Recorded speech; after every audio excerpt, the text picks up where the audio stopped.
Devils Wednesday. This is the State of the Fan Address coming to you live from the Bunker Studios in beautiful New Jersey and an undisclosed location somewhere in the Virginias, somewhere in a log cabin in a remote location where Nick Villano of Pucks and Pitchforks blog is at, streaming live on Facebook Live, YouTube Live, Twitter Live, and Twitch on the Primetime Radio Network, episode 166 of the State of the Fan Address, building the ultimate Devils team. Yeah, I couldn't figure out a title, Nick. You're somewhere. You could just say Vacation Pod. Oh, I didn't know. Look, this is the memo I get before the show. I'm going to do it from my phone. I'll see you at 7. And then it's like, okay, where are you? Sam, I told you a month ago I was going on vacation. Yeah, well, you know. To be fair, it's been a long month. I understand. But we're back. You and me are together again for the first time in a while. Everything is honky dory. We're getting good shape. It's been a while since I've seen you on the podcast, and it's still a little different. Obviously, I'm on headphones, and it's the vacation cast. I got it. And you know what, Sam? You have a job tonight. Do you know what your job is? To buy the Devils that 10%. You can. Maybe I'll pay you enough to get this, but I'm doing this podcast with a sleeping baby next door, so you can't let me yell. I can't yell. Oh, okay. I can talk. I got some soundproof measures, but if I start to get riled up, if I start to Hulk smash about what the Devils are doing, what other teams are talking about the Devils, which is probably what's going to get me going. You got to calm me down. You got to bring me down. Be like, Nick, the Devils can't make you this angry, and there's a baby in the room. So that's where we're at. But you know what, Sam? Here's the thing. So you brought up the 10%. You brought up Michael Rubin has been announced as stepping away from the ownership group that owns the Devils. And we kind of all saw this coming. He was on Bill Simmons' podcast not too long ago. He was talking about getting into baseball and football and hockey cards and things like that, and basketball cards. And he was talking about kind of changing his priorities when it came to what he was going to do with his business ventures. And one of those things is going to be sports betting. And you can't own a team if you're going to be in sports betting. It just doesn't work. So this was always the end game, was him leaving. Now, did I hope he at least acknowledged the fact that he owned the Devils? I kind of do, but he didn't. He just said, goodbye, Sixers fam. He basically gave the Devils the New Jersey State bird on his way out. It was kind of a throw-in when they wanted his money for investment. That's what I kind of... they needed the Devils were kind of... Right? Yeah. Didn't they need his money to buy the Devils? Like, they kind of needed his investment into the Sixers to buy the Devils because he put in 10%. That's all. I think he didn't put in 10% off the bat. I think the overtime, he did little by little, and then he eventually got to 10%. But I think they needed his initial investment to help buy the Devils. Don't quote me on that, but the timeline, I think, lines up. Well, and obviously being the CEO of Fanatics, we've seen that exponentialize very successful business, especially obtaining all the sports licensing. Owning this team was kind of the front door to getting that licensing. And some of the stuff that's sold at the Devil's Den. There is the Adidas version, and then there's the Fanatics version. Sometimes when I go to Costco, I see that I can buy 2 Fanatic $50 cards for $70, and then I get my discount upon discount. Yeah, and also some of the things that Michael Rubin did. Again, he's the only relatable person in that ownership group that I actually like the guy for standing up for the workers after COVID hit. when the Devils initially, talked about with the Sixers a furlough, and he said, "Josh, are you out of your mind?" And that quickly changed, Yeah, I and mean that was always going to get the type of backlash that you can't come back from as a sports owner. That was yeah, just a bad idea. So I'm glad yeah, and I think we did a podcast that day or the day after where we said you got to give the Devils due. You can make a bad decision, but if you come back from it and you make the right decision, then great. And they figured out a different solution, and they still had to cut pay, I believe, if I remember that yeah. correctly. But they But they figured it figured out. out a way to, to have everybody keep their job, and they figured out a way to have everybody stay on staff who wanted to be on staff. And now, this hockey team is flourishing again. The salary cap went up this year. It's expected to go up again next year. It looks like hockey's in a healthy place. I think Gary Bettman said they had record revenues or something like that, or record Yeah, profits or something. So we're when it comes to revenue and sports and things like that, we're clearly post pandemic. And here's the thing: is Michael Rubin is going to get a pretty price for this asset. The Sixers are worth over $1 billion, and the Devils are worth what was it, like something ridiculous, like 750, 750 million. 700, yeah, 750 million. So let's take 10% of that. He's gonna get, and then there's Crystal Palace. There's that part of the Steelers. There's a couple other Yeah. things, um, and he's gonna get $200 million for this 10% stake. So he's gonna be doing just fine. Let me ask you something, Sam. You ready What's to go? that? You ready to go through speculation season with me? Oh yeah, I'm all about speculating. I'm about to get in so much trouble right before I just got back on the email list, Sam. I just got back on the email list. I'm about to get kicked off right away. I don't care though. I don't Tell me, care. tell me. Do you find it weird that David Blitzer and Josh Harris sent different statements? Oh, I find that very weird. One I on behalf of the Sixers, one on behalf of the Devils. That's very, very weird. I figured it'd be Can I go one further? statement. Oh yeah, go right Can I go ahead. further? Speculate. This is what we Who talk who about here. who was who was the owner who lost out on the Broncos?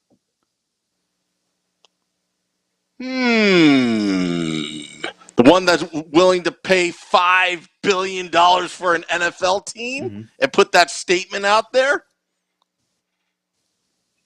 Now that wasn't the Harris Blitzer Sports and Entertainment Group, right? That was Josh Harris, who Hmm. just bought a major stake, was 35% stake in the Cleveland Guardians. Mr. Blitzer? That was just Mr. Blitzer. The Cleveland Guardians asset is not listed, and maybe this is something that's maybe some T's got to get crossed and some I's got to get dotted. But as of now, the Cleveland Guardians are not being listed as an asset, the Harris Blitzer Sports and Entertainment Group. And when they announced the sale of that high stake in the Guardians, they announced it as David Blitzer. They didn't announce it as his group. Again, Interesting. maybe I'm looking too far into this. Maybe I'm looking further than needs to be looked. But I think it's at least something that we need to wonder. Why are we hearing from Blitzer? Because remember, when they fired Ray Shero, it was Harris who spoke. Mm-hmm. When we hear the ownership group talk, it's Harris. But now we're getting a quote from David Blitzer, who I think is the minority when you look at those two. I still think Josh Harris owns more technically. I think that those two, uh, I don't want to speculate, but this is bigger than anything. The ownership group. I mean, we see what the Devils are like when ownership is in flux. I think these assets are too important to Harris and Blitzer to let if something was going on behind the scenes, let that impact the on ice, on court, on field product. But this was a budding marriage that was doing well, and now it seems like they're both kind of making their own deals on the side when that was never the plan.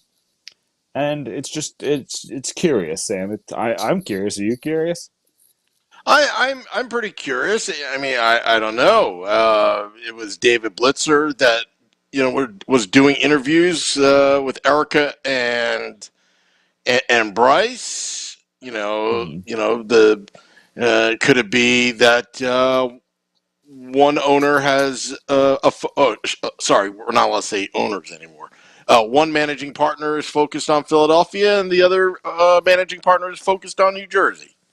Could very well be that. Yeah, and Um, somebody pointed that out to me that could be the case. Like maybe while they're all the group owns it, maybe Harris is the managing partner of the 76ers and Blitzer is the managing partner of the Devils, and that explains it. I mean, I guess it still doesn't make a ton of sense to me, but if that's but the case and it's that simple. but they built a helipad on top of the Rock, the Prudential Center, for Joshua Harris. So I don't Yeah. know. I don't know. Is the marriage starting to crumble? Are you speculating, Nick? I I don't want to say that I'm speculating that. I want to say that something is happening that makes me ask questions. I don't know if Yeah, I don't want to say that's the their journalist relationship in is you. crumbling. Yeah, usually I wouldn't go on air with this. I wouldn't go on air with speculation, but this is a little different. This is podcasting. This is sports. A little bit more. There's a little bit more of a rumor factor to our business, and I'm not trying to start a rumor. I'm not trying to start anything. I'm just saying that the way that they presented it made me feel like, let me ask some questions about this. Speaking of rumors, Sam, I'm sick of rumors. I hate them. I want them to. They make me so much money, and I still hate them. I'm sick of the Jesper Bratt rumor. I'm sick of the Oh second yeah. overall rumor. The Jesper Bratt rumor. Have you talked about this at all? Did you talk about this on Sunday at all? Yeah. I wasn't really on the Sunday show, but I mean, there are talks, but it's not really that serious, are they? So everything that I've seen, that I've talked to, I've gotten a couple new sources too, just to try to get information. Everything that I've seen is that other teams are calling about Jesper Bratt's availability because the Devils made him partially available during the trade deadline. And when I say that he was partially available, what I think happened is the Devils just didn't get any calls on Subban, and they didn't get any calls on Johnson or Tatar. Maybe the people that were like, we are willing to get rid of these people. So they were just trying to get the conversation started. So when somebody asked about Bratt, maybe they called and were like, do you have any interest in Tatar? And they're like, no, but I have interest in Bratt. And they listened. And then maybe the conversation went nowhere because they weren't willing to offer insane packages for him. I think that's kind of where it's coming from, where he was available in the trade deadline, but it didn't turn into anything. And now I think teams are calling again because they want to know. Well, and Elliot Friedman went on 32 Thoughts podcast and he said they had a hard negotiation last time. What? So people are wondering if that hard negotiation is going to cause some strife this time. I don't really think so. And again, that negotiation kind of came out of a pandemic. It was very strange. The Devils ended up getting what they wanted. They got way more than their money's worth, and it's time to pay Bratt. And I don't think I was told by a pretty good source that it was close. And I know other people who have their own sources who was told it was close, and I think that that's no longer the case it's no longer as close as it was a couple of weeks ago. Like I don't know what happened, but it just seems like that they're further apart. But I don't think they're far apart. They're just further apart than they were a couple of weeks ago because and Ryan DeVoy, Ryan from NJ.com. I had he was on our podcast I call him a couple Novo weeks Cop. ago. I call him Novo Cop because he's on top of things. um, he is, and he's really good. But we had him on the podcast, and he told he since then he's been killing the beat. He's been crushing it, and he talked to Jesper Brett's agent. Jesper Brett's agent and the Devils both said these things take time, and they do. They're negotiating. They're talking. They want to make this marriage work. I don't know why they wouldn't. And again, and I wrote this for pucksandpitchforks.com. The Devils have arbitration in their back pocket. Arbitration is something that they usually want to avoid, Mm-hmm. but this time around, you might use it as a tool. Because here's the thing, Sam. Off the top of my head, I'm forgetting the name. It was somebody in Nashville. But Nashville got a number from arbitration, and then they accepted. They agreed to a long-term deal. In arbitration, you're only allowed to agree to a 1 or 2 year deal in arbitration. But if during the negotiation process, you can come to a long term deal. Like you could say, I don't want to do this anymore. Let's just do a long term deal. So arbitration's complicated. Arbitration can be hurtful for some players because you kind of have to bring up every reason why you don't like that player when you're trying to sign them.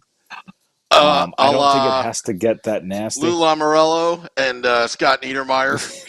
Those negotiations back in the old CBA.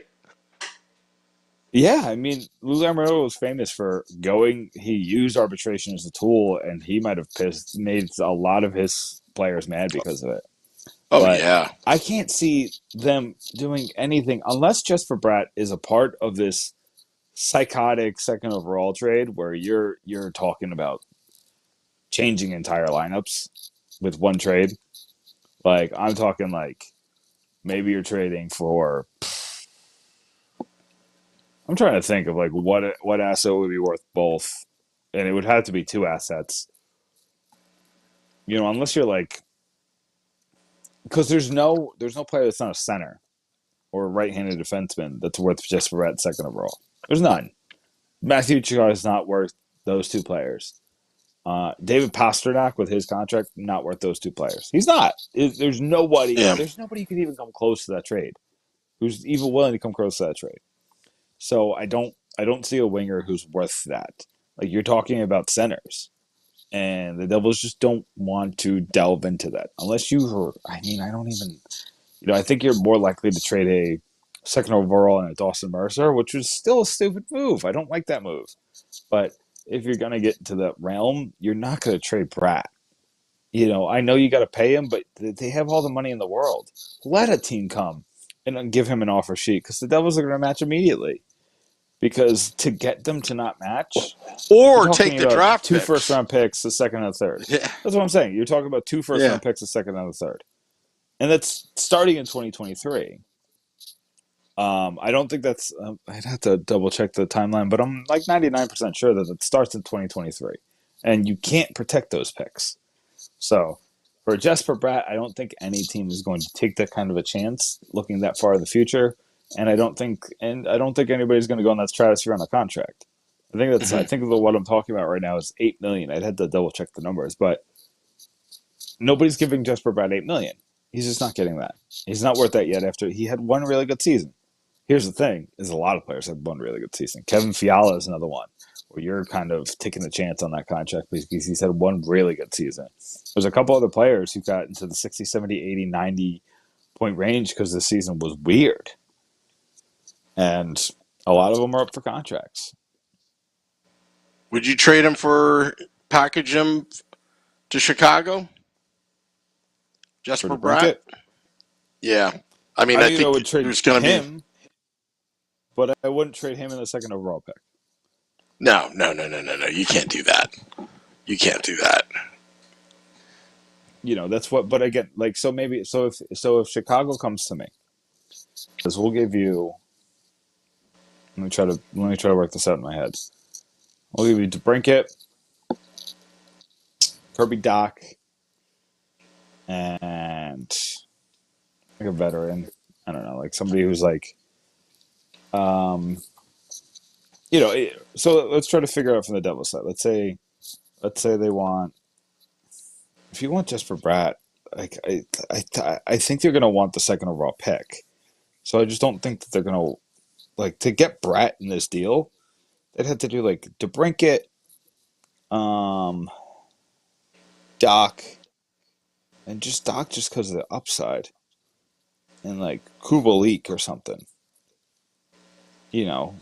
And then like, but then like, I just don't think like if you're making that deal, Sam, you're still not a good team because you don't have a goalie. Chicago doesn't have a goalie to give you. You know what I mean? Like if you're doing Yeah. if you're giving up those two assets, I I don't know what you do it for, but it's got to be like I don't think that there's a deal that can be made there. There's just certain places where deals can't be made. You know, the Devils don't need a center. That's the type of deal you do when you need like a superstar center, and I don't think superstar young centers are on the market. Like there's like, can you think? I can't think of one superstar center.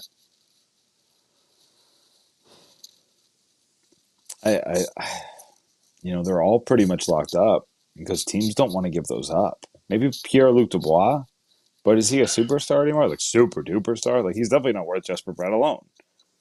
You know, I like Pierre Luc Dubois, but I don't like him enough to lose Jesper Bratt in a deal where you probably have to pay more than Jesper Bratt. But there's no point in that. Is Again, I Vancouver don't. in play? Do you think Vancouver? I'm not trading them both for Quinn.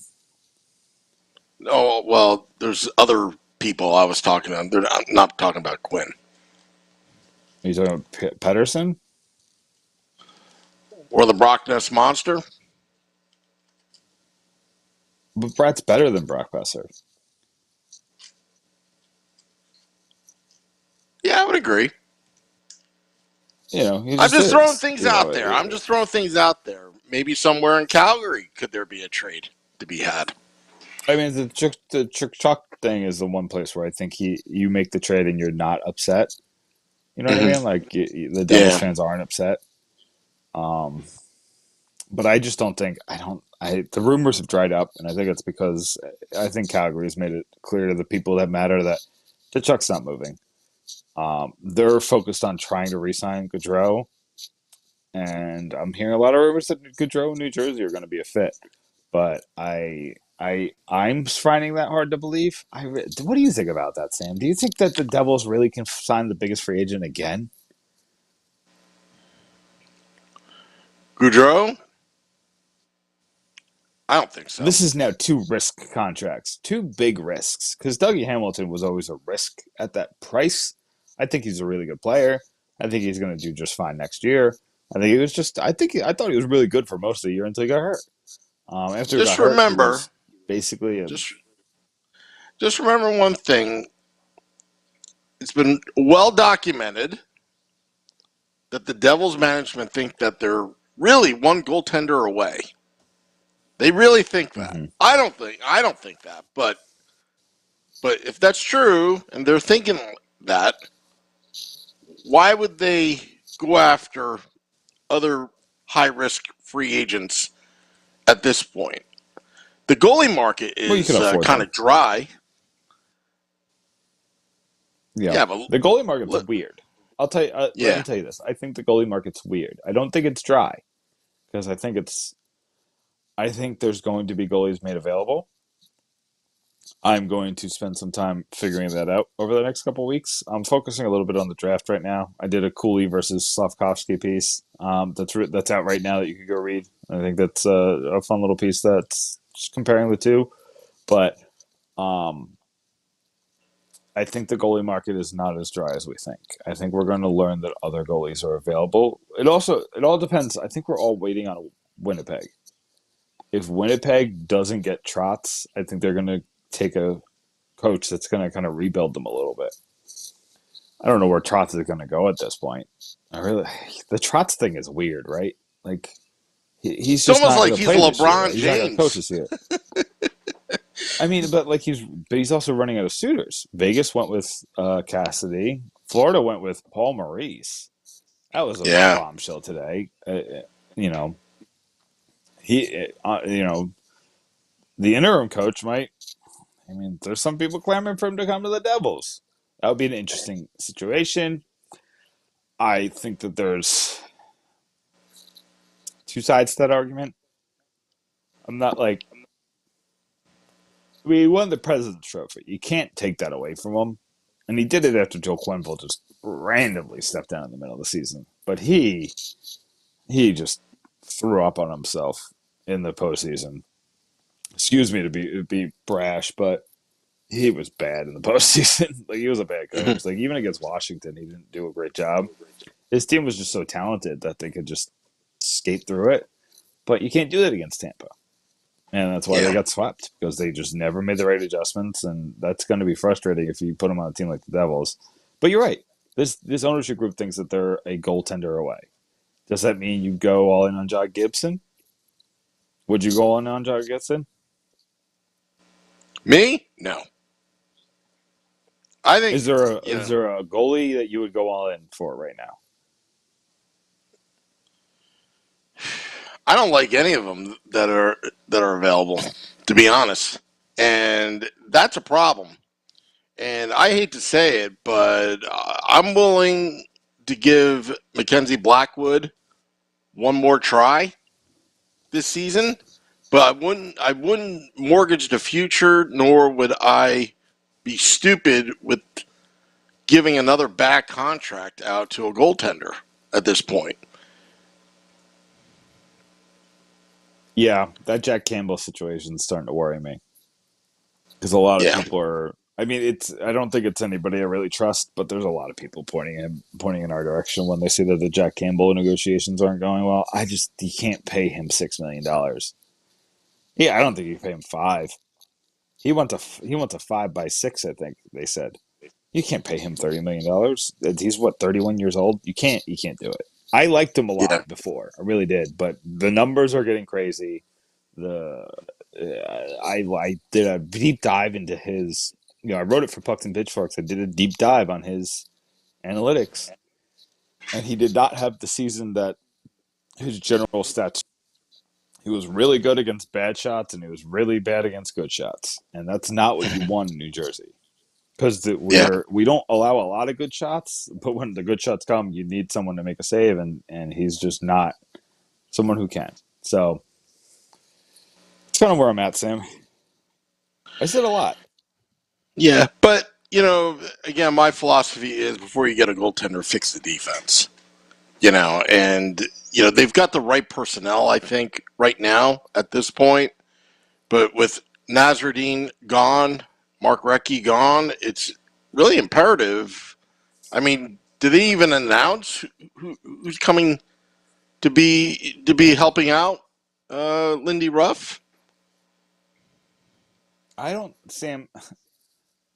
Strategic. Today, I wrote on Monday. I think it's pretty clear that Lindy Ruff's the head coach, and I wrote that after Cassidy got hired.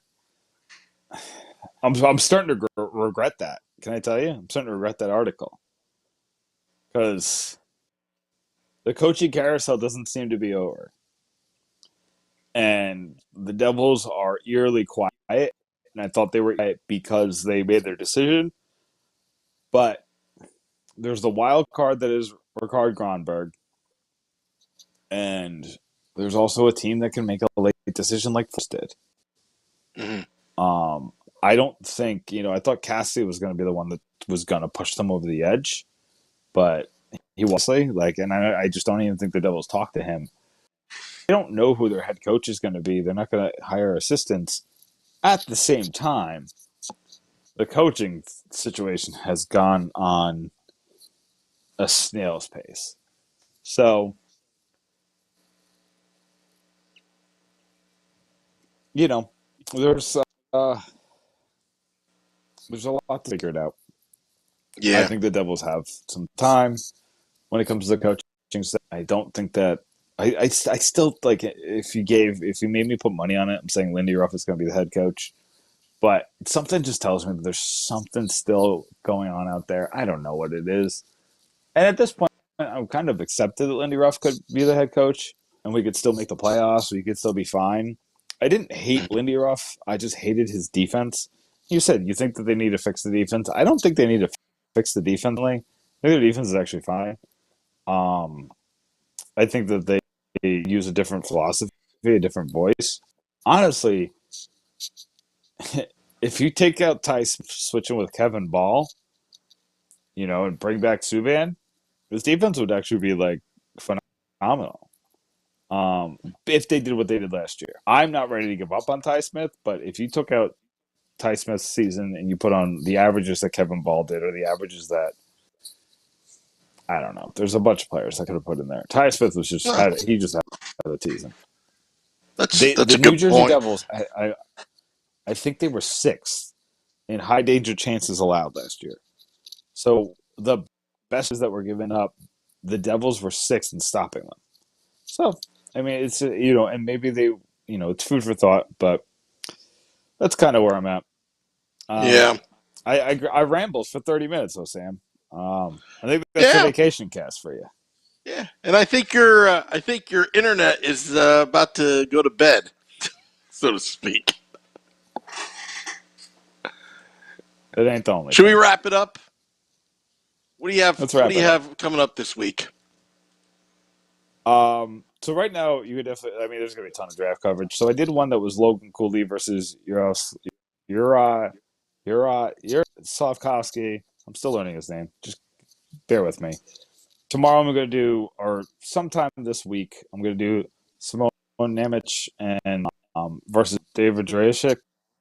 So comparing the top 2 defensemen. And then I'm going to do 5 players that you could look at the 2nd round, the 3rd round, the 4th round, and so on. Just a lot of draft coverage. We're going to really hit the draft hard. And then if you see a rumor out there, I'm probably going to write about it.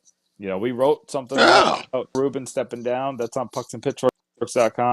Just check out pucksandpitchforks.com every single day. I know Luke, he did something on the 1995 Devils, Sam. So we got a Taking Them Back article coming Friday because I think that's the anniversary of us winning the Stanley Cup, our first ever Stanley Cup. So, a lot of fun things coming up. Just kind of hitting all aspects. I'll probably rate. Oh, I got another fun one that's 5 New Jersey Devils legends that would succeed in today's NHL. I'm not exactly sure what day that's coming out, but that's going to be a fun history one too. Yep. All right. Well, I want to thank all those listening in, dropping the podcast at midnight. Thank you, Nick. Enjoy your vacation. I may be back tomorrow. I don't know. Glad to be back. Till next time, let's go Devils.